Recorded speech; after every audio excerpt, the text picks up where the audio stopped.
हरे कृष्णा। सभी को मेरा दंडवत प्रणाम। इसके पहले मैंने भगवत गीता में ऐसा क्या है कि हमें वह पढ़नी चाहिए, हमारे आचरण में लानी चाहिए, इसके ऊपर कुछ बोला था। अब मेरा प्रयास ये है कि हर अध्याय में भगवान हमें मुख्यतः क्या बताते हैं इसके बारे में बोलना। देखिए, भगवत गीता बहुत बड़ा ग्रंथ है, हमने हर एक श्लोक का अर्थ भी पढ़ना चाहिए, लेकिन मेरा यहाँ यह उद्दिष्ट है कि सर्वसामान्य व्यक्ति को ये पता चले कि हर अध्याय में भगवान ने हमें किस विषय पर बताया है, और ये पता होने पर हो सके उसे भगवत गीता पढ़ने की इच्छा हो तो वो फिर पूरी भगवत गीता श्लोकों सहित उनके अर्थ और तात्पर्य सहित पढ़ सकता है। तो मेरा उद्दिष्ट सर्वप्रथम उसे भगवत गीता के तरफ आकर्षित करना यही है। तो चलिए हम आगे बढ़ते हैं। सर्वप्रथम हम गुरु की प्रार्थना करेंगे। ओम अज्ञानतिमिरान्धस्य ज्ञानाञ्जनशलाकया चक्षुरुन्मिलितं येन तस्मै श्रीगुरवे नमः। गुरुर्ब्रह्मा गुरुर्विष्णु गुरुर्देवो महेश्वरा गुरुः साक्षात् परब्रह्म तस्मै श्री गुरवे नमः। हरे कृष्णा। देखिए, इस ग्रंथ का प्रारंभ धृतराष्ट्र के श्लोक से हुआ है, जो इस महाभारत युद्ध का कारण है और आज के भाषा में कहा जाए तो विलन है। संजय से यह प्रश्न वो पूछ रहे हैं। संजय जो व्यासदेव जी के शिष्य थे और भगवान के भक्त भी थे, उन्हें व्यासदेव जी ने दिव्य दृष्टि दी थी, जिसके कारण वह धृतराष्ट्र को युद्ध का आंखों देखा हाल बताते थे। तो धृतराष्ट्र उनसे पूछते हैं, पहला श्लोक, धर्मक्षेत्रे कुरुक्षेत्रे समवेतायुत्सवः मामकः पांडवाश्चैव किमकुर्वत संजय।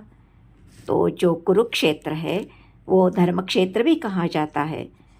तो वहाँ पांडु के पुत्र और मेरे पुत्र क्या कर रहे हैं? अब क्या कर रहे हैं ये पूछने का कुछ उद्देश्य ही नहीं है। युद्ध करने आए हैं तो युद्ध ही करेंगे, लेकिन इससे उनके मन में जो भय, कुछ आशा, कुछ डर, इस तरह की बातें हमें पता चलती है। तो पहली बात तो ये है कि मेरे पुत्र और पांडु के पुत्र कहकर उन्होंने पांडवों को कुल से अलग कर दिया था। देखिए, कुरुक्षेत्र एक धर्म क्षेत्र था। इस क्षेत्र पर धर्म का विजय होना निश्चित था। इसलिए धृतराष्ट्र के मन में ये भय था कि पांडव पुण्यात्मा थे और धर्म के लिए युद्ध लड़ रहे थे, तो हो सकता है कि इस क्षेत्र में धर्म का पगड़ा भारी होकर पांडवों की विजय होगी। दूसरा, उसे ये भी एक आशा मन में थी कि पांडव कहेंगे कि हमें जंगल में रहने की आदत है, दुर्योधन तुम पूरा राज्य ले लो, हस्तिनापुर भी ले लो, हम संन्यास ले लेंगे। और इस बात का डर भी था उन्हें कि दुर्योधन के मन पर कहीं इस धर्म का प्रभाव हुआ तो वो कहेगा हम दोनों आधा आधा बांट लेंगे, क्यों युद्ध करना है। और धृतराष्ट्र समझौता करना नहीं चाहते थे। इसके पीछे धृतराष्ट्र के जीवन की बैकग्राउंड भी है, पार्श्वभूमि भी है। वह ज्येष्ठ पुत्र थे, तो भी अंधे होने के कारण उन्हें राज्य सिंहासन पर नहीं बिठाया गया, पांडु महाराज को सिंहासन में बिठाया गया। इसलिए ये बात की खंत उनके मन में थी कि उन्हें राजा नहीं बनाया गया, तो इसलिए वो अभी अपने पुत्रों को ही राजा बनाना चाहते थे।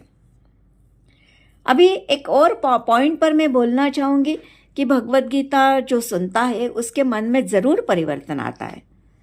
धृतराष्ट्र ने संजय से भगवत गीता सुनी और संजय भगवान के भक्त थे, लेकिन उनके मन पर उसका प्रभाव क्यों नहीं हुआ? इसका कारण ये है कि वो पांडवों का द्वेष करते थे जो भगवान के भक्त थे, और भगवान उनके भक्त के प्रति बहुत संवेदनशील रहते। वे स्वयं के लिए निंदा द्वेष सहन कर लेते, लेकिन अपने भक्त की निंदा और द्वेष वह कदापि नहीं सहते। तुम लोभी हो, घमंडी हो, हृदय में काम वासना हो, तो भी अगर आप भगवत गीता सुनते हो तो आप में परिवर्तन ज़रूर आएगा। लेकिन वैष्णवों के प्रति अगर अपराध करते हो तो गीता का मर्म आप कभी नहीं समझ पाओगे।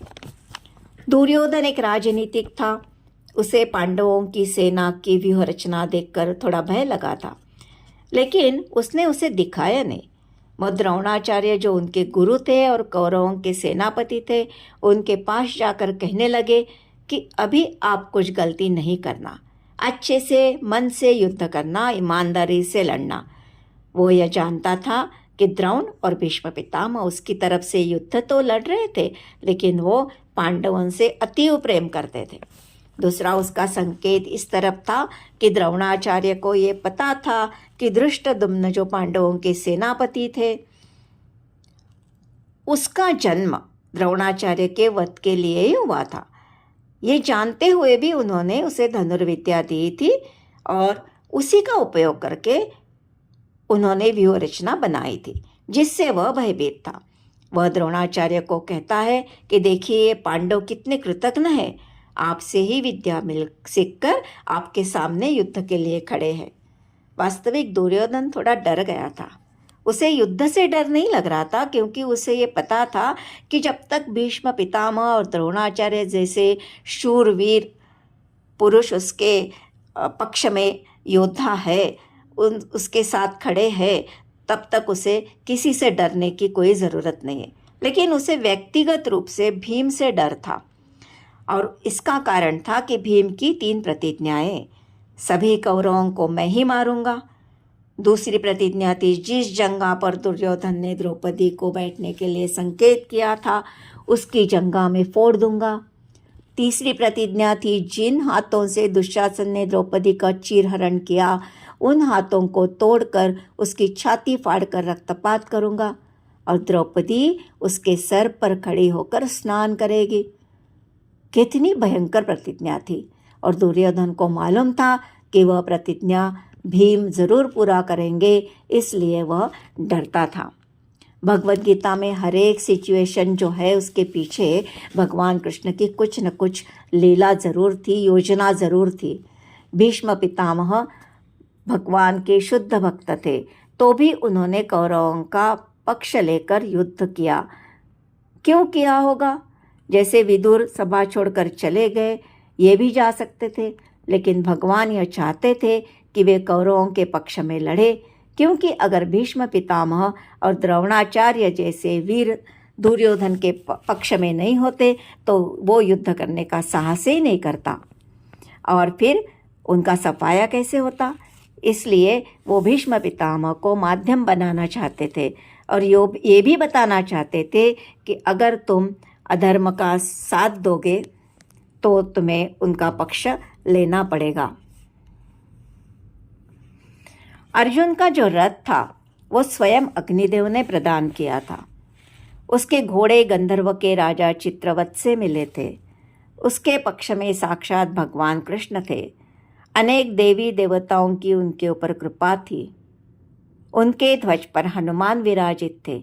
ये सभी उनके विजय के लक्षण थे।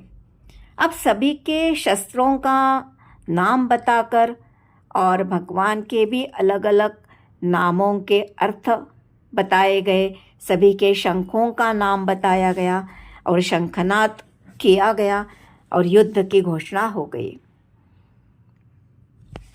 पांडवों के शंख ध्वनि से कौरवों के हृदय वितीर्ण हुए। तभी अर्जुन भगवान से कहते हैं, जो उनके रथ का सारथ्य करते हैं, कि मेरा रथ दोनों सेनाओं के बीच में लेके चलिए। मैं देखना चाहता हूँ कि मेरे साथ युद्ध करने कौन कौन आया है। देखिए, यही माया का प्रभाव होने की शुरुआत है। जब भगवान आपके सामने है, उससे शरणागत होकर उन्हीं से पूछ सकते थे, लेकिन हमारे आचार्य कहते हैं कि जब हम भगवान को छोड़कर स्वयं के बल पर, बुद्धि पर कुछ करने जाते हैं तो माया के पंजे में गिर जाते हैं। लेकिन एक बात यहाँ कहना चाहूँगी कि अर्जुन भगवान के भक्त थे, भगवान के मित्र थे। अर्जुन एक धनुर्धारी थे, उत्तम कुल में जन्मे थे, संस्कारी थे, तो माया इन्हें कैसे पकड़ेगी। लेकिन ये भगवान की योजना थी कि उनके माध्यम से हमें भगवत गीता का ज्ञान मिले, इसलिए भगवान ने उन्हें योग माया में डाल दिया था। और जब अर्जुन ने उनके पितामह, द्रोणाचार्य, सगे संबंधी, आप्त बंधु, दादा, मामा, भाई, मित्र सभी को सामने देखा तो उनका हृदय करुणा से विभोर हो गया। करुणा से उनके अंग कांपने लगे, कंठ सूखने लगा, उनका गांडीव उनके हाथ से फिसलने लगा। ये सब करुणा के कारण हो रहा था। देखिए, हम यह कह सकते हैं कि अर्जुन एक भक्त था और ऐसे पुरुष में ईश्वरीय गुण पाए जाते। अभक्त कितना भी शिक्षित हो, इन गुणों से विहीन होता है। तो ये लक्षण दुर्बलता के कारण नहीं थे, अपितु अर्जुन की हृदय की कोमलता के कारण थे।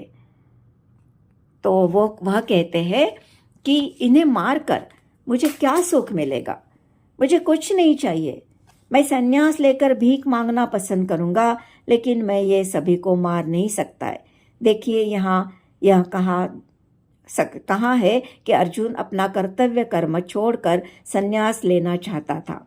तो ये सभी विषयों पर आगे भगवान ने हमारे लिए भी कुछ उपदेश दिए हैं और इसके सभी प्रश्नों के उत्तर और सभी अर्जुन के जो ये संवाद है, अर्जुन ने जो बोला है, उसके ऊपर भगवान ने बहुत अच्छे तरह से स्पष्टीकरण आगे के अध्यायों में दिया है। तो वो भगवान से कहते हैं कि मुझे सारे विपरीत संकेत मिल रहे हैं। कहते हैं कि इच्छा है हमें सुख मिले, लेकिन इन्हें मारकर मुझे राज्य भी मिलेगा तो भी मैं सुखी नहीं रहूँगा, प्रसन्न नहीं रहूँगा। अर्जुन कहते हैं कि इन्हें पता नहीं कि क्या कर रहे, लेकिन ये भगवान, हे कृष्ण, हम तो जानते हैं ना, तो हम ये पाप कर्म क्यों करें जिससे कुल का भी नाश होगा। हम ये जघन्य कर्म नहीं कर सकते, हमें सुख भी नहीं मिलेगा, हमें पाप लगेगा, हमारे कुल का नाश होगा। और जब कुल के पुरुष युद्ध में मारे जाएंगे तो घर में कुल परंपरा बताने वाला कोई रहेगा नहीं, स्त्रियों का रक्षण नहीं होगा और वह बाहर आएगी, भ्रष्ट होगी, अवांछित संतानें उत्पन्न होगी, वर्ण संकर होगा, इत्यादि कारणों का विस्तार से वर्णन किया गया है। तो इस तरह कहकर विशद अवस्था में वे अपना गांडीव हाथ से छोड़कर अपने रथ में जाकर बैठ जाते। यही पहला अध्याय समाप्त होता है। आगे हम दूसरे अध्याय पर जाएंगे। तो आप ये समझिए कि ये जो अर्जुन ने जितना कुछ कहा है, उसके भगवान बहुत अच्छे से वर्णन करके उसका उत्तर देते हैं और वो सभी के लिए, वो जो उत्तर देते हैं वो सभी के लिए है। हम जो साधारण व्यक्ति है उनके सभी के लिए है और बहुत अच्छा स्पष्टीकरण देते हैं। तो आप अगले वीडियोस भी मिस मत कीजिए और आशा करती हूँ कि आपको ये संक्षिप्त विवरण अच्छा लगा होगा और आपको ऐसा लगा होगा कि नहीं, अभी हमें पूरे श्लोकों के साथ सुनना है। अगर ऐसा है तो मैं मेरा जो उद्दिष्ट है वो सफल होते हुए देखूंगी और मेरा भाग्य समझूंगी। और इसी के साथ विराम लेती हूँ। अगर आपको ये अच्छा लगे तो लाइक कीजिए और चैनल को सब्सक्राइब भी कीजिए ताकि अगला वीडियो जब भी मैं अपलोड करूँगी आप लोगों तक पहुँच जाएगा। तो हरे कृष्णा, सभी को दंडवत प्रणाम। हरे कृष्णा कृष्ण कृष्ण हरे हरे, हरे राम राम राम हरे हरे।